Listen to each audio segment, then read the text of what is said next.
राजधानी दिल्ली से करीब 4,500 किलोमीटर दूर इथोपिया की है। अगर आप देश की राजधानी दिल्ली से फ्लाइट लेंगे तो यहाँ पहुँचने में आपको पूरे 7 घंटे लगेंगे। लेकिन 12,000 साल के बाद इथोपिया में कुछ ऐसा हुआ कि उसका असर कुछ ही घंटों में देश के अलग अलग हिस्सों पर पड़ने लगा।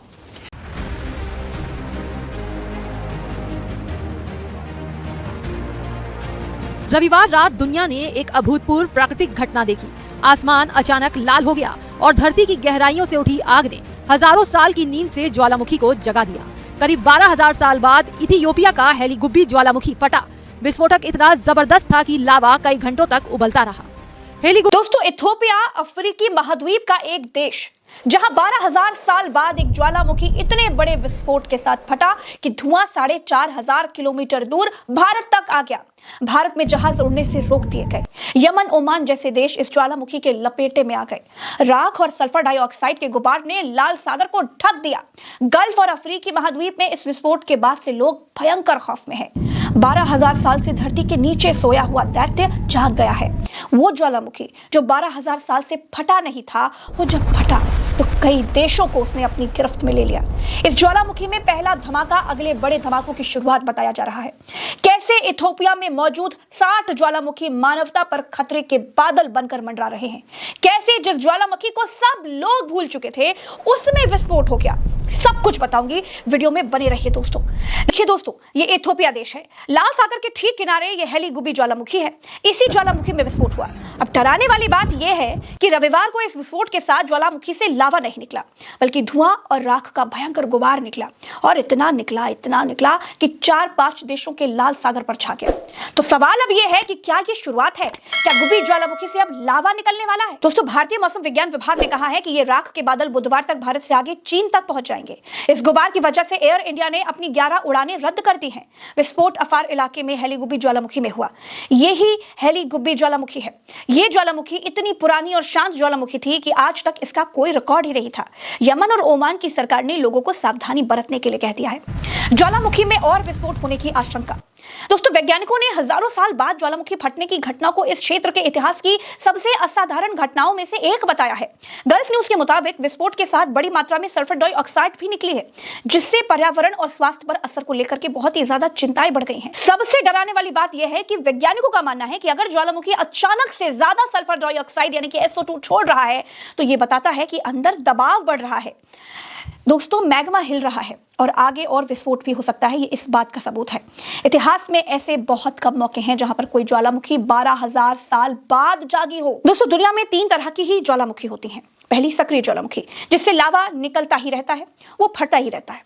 दूसरी ज्वालामुखी होती है सुप्त ज्वालामुखी, जो लंबे समय के बाद फटती है। वो बहुत सालों तक नहीं फटती है, लेकिन कभी भी फट सकती है। और तीसरी है विलुप्त ज्वालामुखी, जिसके फटने की संभावनाएं खत्म के बराबर हो जाती हैं। जैसे ये हेलीगुब्बी ज्वालामुखी था जो 12,000 साल बाद फटा है। ऐसी ज्वालामुखी जब फटती है तो तबाही लाती है। दोस्तों, अमेरिका और रूस में सबसे ज्यादा 165 ज्वालामुखी हैं। इंडोनेशिया, जापान और चिली भी टॉप 5 ज्वालामुखी वाले देशों में से आते हैं। दोस्तों, अगर आप पूछेंगे कि ज्वालामुखी आखिर क्यों फटता है, तो इसका सीधा सा उत्तर यह है कि ज्वालामुखी का फटना एक बहुत बड़ा प्रेशर कुकर फटने जैसा है। पृथ्वी के अंदर बहुत गहराई में दबाव और गर्मी जब बढ़ जाती है और जब वो दबाव बाहर निकलने का रास्ता ढूंढ लेता है तो वो ज्वालामुखी फट पड़ता है।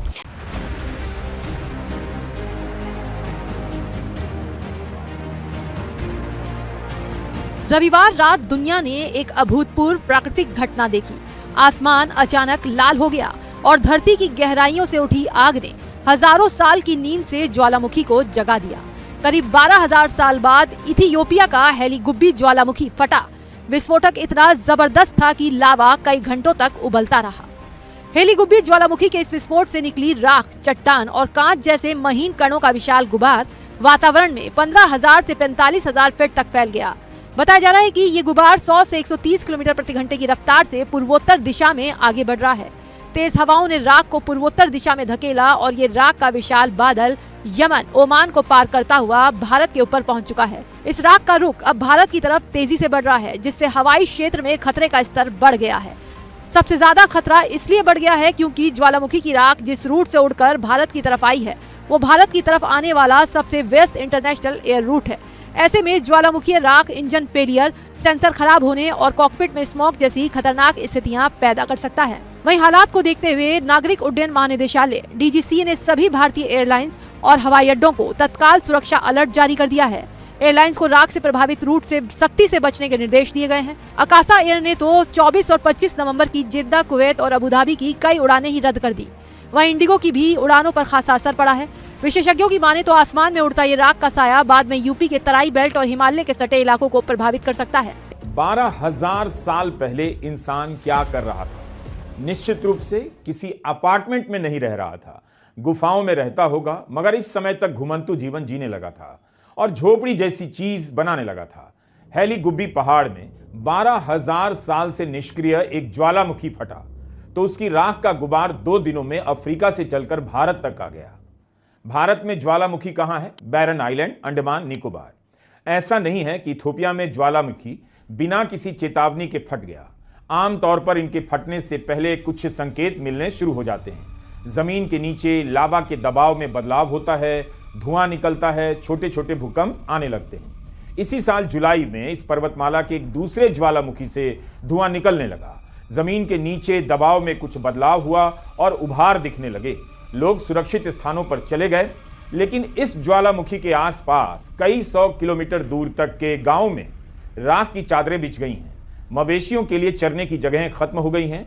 लोगों का कहना है कि जब ज्वालामुखी फटा तब लगा कोई बहुत बड़ा बम फटा है। यहाँ की अर्थव्यवस्था पर इस धमाके का बुरा असर पड़ा होगा। हेली गुब्बी का यह ज्वालामुखी 12,000 साल से सोया रहा और जब जागा तो झट से भारत तक आ गया। राख से भरे बादल हवाई जहाज के लिए खतरा हो सकते हैं, इसलिए कई उड़ानों को रद्द करना पड़ा। डीजीसीए ने चेतावनी जारी की। हवाई जहाज के इंजन का तापमान अधिक होता है और उसमें राख पिघलकर पुर्जों को खराब कर सकती थी। टरबाइन ब्लेड्स में राख चिपक जाती। ज्वालामुखी की राख में सल्फर डाइऑक्साइड और कार्बन डाइऑक्साइड बड़ी मात्रा में घुले होते हैं। इसके अलावा hydrogen sulphide, hydrogen chloride, hydrogen fluoride और सीमित मात्रा में कार्बन मोनोक्साइड भी निकलती है। पहले से ही दिल्ली की हवा प्रदूषित है और अब एक और चुनौती आ गई। हवा में 14 किलोमीटर ऊपर तक फैली इसकी राख इथोपिया से चलकर दुनिया के अलग अलग देशों में पहुंची है। लाल सागर पार करते हुए यह येमेन, ओमान, पाकिस्तान और दिल्ली तक आई है। इसके असर की बात कर ही रहे हैं, लेकिन हेली गुब्बी को लेकर जो आंकड़े हैं उसकी बात भी करना चाहते हैं। इथोपिया का अफार क्षेत्र सक्रिय ज्वालामुखी का अड्डा माना जाता है। यहीं पर है हेली गुब्बी, जहां 12,000 साल से निष्क्रिय एक ज्वालामुखी फटा है। आज पूरी दुनिया में इसकी चर्चा है, वीडियो वायरल है। जब यह ज्वालामुखी फटा तब दुनिया पूरी तरह से बदल चुकी है। ज्वालामुखी से धुआं निकलने की तस्वीर आते ही दुनिया के करोड़ों मोबाइल फोन में उसका वीडियो वायरल हो गया है। इस घटना को समझने के लिए आपको इतिहास भी समझना चाहिए और भूगोल भी। जिस पर्वत श्रृंखला में यह ज्वालामुखी फटा है वो ईस्ट अफ्रीकन रिफ्ट जोन के मुहाने पर है। ईस्ट अफ्रीकन रिफ्ट जोन क्या है? असल में पूरी दुनिया अलग अलग टेक्टोनिक प्लेट में बटी हुई है। ये पत्थर के भीमकाय स्लैब हैं जो लावा के ऊपर तैर रहे हैं। साल में बस कुछ सेंटीमीटर या मिलीमीटर ही खिसकते हैं, लेकिन इतने से धरती झटका खा जाती है जिसे आप भूकंप कहते हैं। इन्हीं प्लेट के किनारे ज्वालामुखी फटते हैं। कुछ प्लेट जमीन के नीचे होती है और कुछ समुद्र के नीचे। इन्हें कॉन्टिनेंटल या ओशियनिक प्लेट कहा जाता है। कभी ये एक दूसरे से टकराती हैं, कभी एक दूसरे से रगड़ खाती हुई गुजर जाती हैं या फिर एक दूसरे से दूर चली जाती हैं। अफ्रीका में जो हुआ है और हो रहा है वो इस तीसरी श्रेणी की प्रक्रिया है। यहां हेली गुब्बी ज्वालामुखी फटा है। ये वो इलाका है जहां पर अफ्रीका की प्लेट धीरे धीरे 2 हिस्सों में बट रही है। इस नक्शे में देखिए, पूर्व की तरफ लाल सागर है और दूसरी तरफ दक्षिण में जिम्बाब्वे है। 6000 किलोमीटर की इस दरार को ईस्ट अफ्रीकन रिफ्ट जोन कहते हैं। ये तस्वीरें उसी रिफ्ट जोन के एक अन्य ज्वालामुखी माउंट किलीमांजारो के इलाके की है। ईस्ट अफ्रीकन रिफ्ट जोन एक तरह से विशालकाय घाटी है जो अफ्रीकन प्लेट और सोमालियन प्लेट के एक दूसरे से दूर खिसकने के कारण बन रही है। इस घाटी में कई तरह के तालाब और जलाशय बन गए हैं।